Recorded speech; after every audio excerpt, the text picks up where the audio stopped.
आज आपण जाणून घेणार आहोत आरतीचा अर्थ। सुखकर्ता दुःखहर्ता वार्ता विघ्नाची, नुरवी पूर्वी प्रेम कृपा जयाची। म्हणजेच सुखकर्ता म्हणजे सुख घेऊन येणारा, दुःखहर्ता म्हणजे दुःख नाहीस करणारा, वार्ता विघ्नाची म्हणजे तू आमच्यावर विघ्नाची वार्ता घेऊन येऊ नको, नुरवी पूर्वी प्रेम कृपा जयाची, तू आमच्यावर प्रेम कर भरभरून बाप्पा गणपती बाप्पा, आम्हाला आशीर्वाद दे, आमच्यावर प्रेम कर। सर्वांगी सुंदर उटी शेंदुराची, तुझ्या सर्व अंगाला शेंदुराची उटी आहे, उटीच्या चंदनाचा वास आहे आणि सेंदूर देखील आहे। कंठी झळके माळ मुक्ता फळाची, म्हणजे तुझ्या कंठीमध्ये जी माळ झळकते ती मुक्तपणे झळकते असं त्याचा अर्थ होतो। जय देव जय मंगलमूर्ती, म्हणजे जयदेवा आम्ही तुझं मंगल समयी आमच्या घरी शुभ कार्य असल्यावर तुझं स्मरण करतो।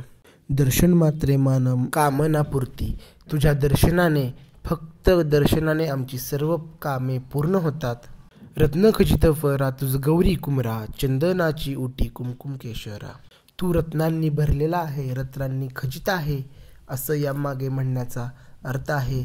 चंदनाची उटी आणि तुझ्या कपाळावरती केशर आहे असं देखील म्हटलेलं आहे। हिरे जडित मुकुट शोभतो बरा, तुझ्या मुकुटावरती जो हिरा आहे तो किती सुंदर प्रकारे शोभत आहे। रुणझुणती नुपुरे चरणी घागरिया, म्हणजे तुझ्या पायामध्ये पैंजण आहे आणि तुझ्या ज्या धोत्राच्या निऱ्या आहेत त्या तुझ्या चरणांवरती किती सुंदर दिसत आहेत। लंबोदर पीतांबर फणीवर वदना, तुझ्या फणीवरती लंबोदर आणि पीतांबर आहे, तुझं लंबोदर देखील नाव आहे असं यात सांगायचा प्रयत्न समर्थ रामदासांनी केला आहे। सरळ सोंड वक्र तुंड त्रिनयना, याचा अर्थ असा होतो की सरळ सोंडेचा जो गणपती आहे त्याची सेवा कोण करावं।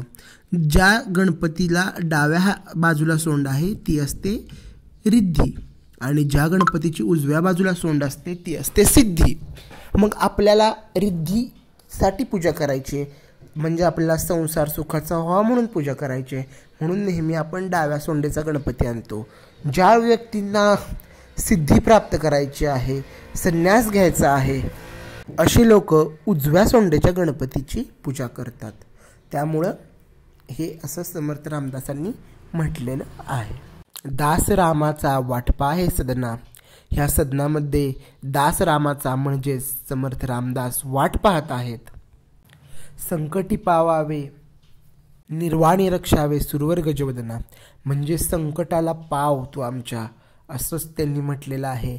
आणि सुरवर गजवदना म्हणजे तू असुरांचा नाश केलेला आहे, तुझं मुख हे गजवदन आहे म्हणजे हत्तीचं मुख आहे तुला, असं देखील समर्थ रामदासांनी सांगितलं आहे।